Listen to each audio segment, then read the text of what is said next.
નમસ્તે મિત્રો, આપનું સ્વાગત છે યુટ્યુબ ચેનલ ગ્લીમ ઓફ ગોડમાં। આજે આપણે અધ્યાય 57 સાંઈબાબાનો પરમ ભક્ત મેઘો અધ્યાયમાં આગળ વધીશું। રાવ બહાદુર સાઠેનો રસોઈયો મેઘો અભણ હતો, એ શિવભક્ત હતો। સાઠેએ એને કહ્યું, મેઘા, તારા ઈષ્ટદેવ શિવજી છે તો તું શિરડી જા, ત્યાં સાંઈબાબા શિવ સ્વરૂપ છે, તું એમની ભક્તિ કર અને ત્યાં જ રહે, તારો ઉદ્ધાર થઈ જશે। એમ કહીને એમણે કેળકર દાદા પર ભલામણ પત્ર લખીને આપ્યો। મેઘો શિરડી જવા નીકળ્યો। ત્યાં રસ્તામાં કેટલાય લોકો એને કહ્યું કે સાંઈબાબા ફકીર છે અને મસ્જિદમાં રહે છે। મેઘો બ્રાહ્મણ હતો એટલે ખચકાઈ ગયો અને વિચાર્યું, હું તો બ્રાહ્મણ છું, સાંઈબાબા ફકીર છે તો એ શિવના અવતાર કેવી રીતે હોઈ શકે? એની સાંઈબાબા પ્રત્યેની શ્રદ્ધા ડગી ગઈ। શિરડી પહોંચીને એ કેળકર દાદાને મળ્યો। એમણે સાંઈબાબા પરમાત્મા છે એમ કહીને એમના ઘણા ચમત્કારો કહ્યો।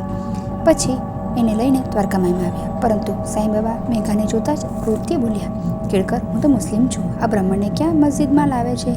અને મેઘાને દ્વારકામાઈમાં આવવા નહીં દીધો। સાંઈબાબા કહેતા, દ્વારકામાઈ બધાની છે, બધા માટે એના દ્વાર ખુલ્લા છે, જે એના પગથિયા ચડે છે તેના દુઃખ દૂર થાય છે। માય પોતાના બાળકને દુઃખી જોઈ શકતી નથી, એના દુઃખ ટળે જ ટળે છે, પરંતુ ઘણીવાર પોતાના ભક્તોનું ભલું કરવા સાંઈબાબા આ રીતે ક્રોધ કરતા અને દ્વારકામાઈમાં પ્રવેશવા ન દેતા।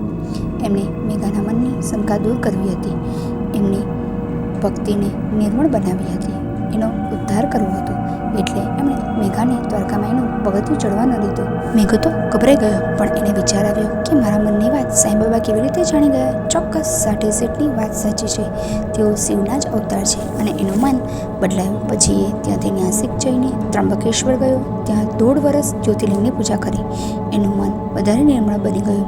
ત્યાં એને શિવલિંગમાં સાંઈબાબાના દર્શન થયા, એના મનમાં સાંઈબાબા પ્રત્યે સાચી ભક્તિ જાગી ઉઠી। એ તરત જ શિરડી આવ્યો।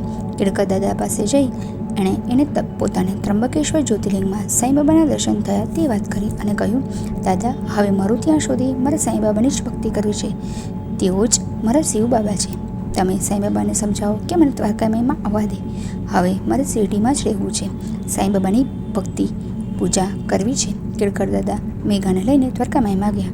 ત્યાં મેઘાને સાંઈબાબામાં શિવજીના દર્શનની ઝાંખી થઈ।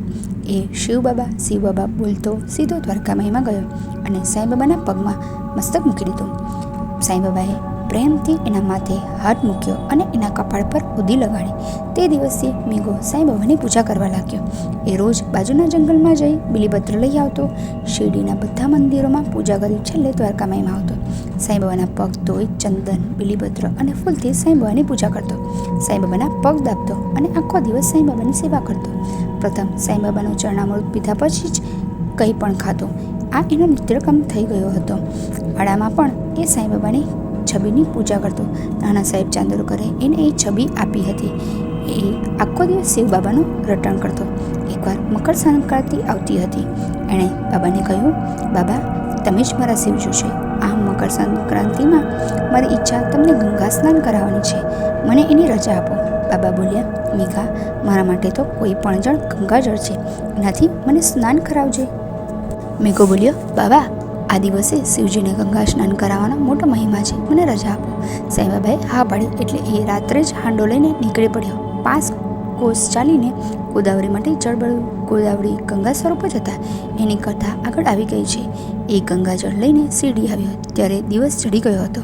એણે નાહીને શિરડીના બધા મંદિરોમાં પૂજા કરી, પછી ગંગાજળનો હાંડો અને પૂજાની સામગ્રી લઈને દ્વારકામાઈમાં આવ્યો અને સાંઈબાબાના સ્નાન માટે પાટલા પર બેસવા વિનંતી કરી।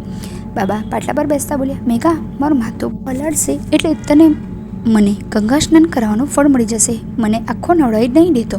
ભલે કહીને મેઘો હાંડો લઈને સાંઈબાબાના મસ્તક પર શિવબાબા બોલતો જળ રેડવા લાગ્યો। એના હૃદયમાં એટલી ભક્તિ ઉપરાઈ આવી કે એ અત્યંત ભક્તિભાવથી સાંઈબાબાના મસ્તક પર જળ રેડવા લાગ્યો। એનાથી એમનો આખો દેહ ભીજાવા લાગ્યો, પણ એ ભક્તિમાં એટલો ડૂબી ગયો હતો કે એનું ભાન જ ન હતું। હાંડો ખાલી થતાં એણે બાજુ પર મૂક્યો અને સાંઈબાબાને પાટલેથી ઉઠ્યા તો એમનું માથું જ ભીનું હતું, એ સિવાય એમનો દેહ કોરો હતો। બધા બાબાનો આ ચમત્કાર જોઈને ભાવભીના થઈ ગયા। પછી તેઓ ગાડી પર બેઠા એટલે મેઘાએ એમને ચંદન, બીલીપત્ર અને ફૂલથી પૂજા કરી। આમ મેઘાએ મકર સંક્રાંતિના પર્વ પર બાબાને ગંગા સ્નાન કરાવી પોતાની ઈચ્છા પૂર્ણ કરી। જો આપને આ વિડીયો પસંદ આવ્યો હોય તો વિડીયોને લાઇક કરજો, શેર કરજો અને મારી ચેનલને સબસ્ક્રાઈબ કરજો। બાકીનો અધ્યાય આપણે આવતીકાલે જોઈશું। ઓમ સાંઈ રામ।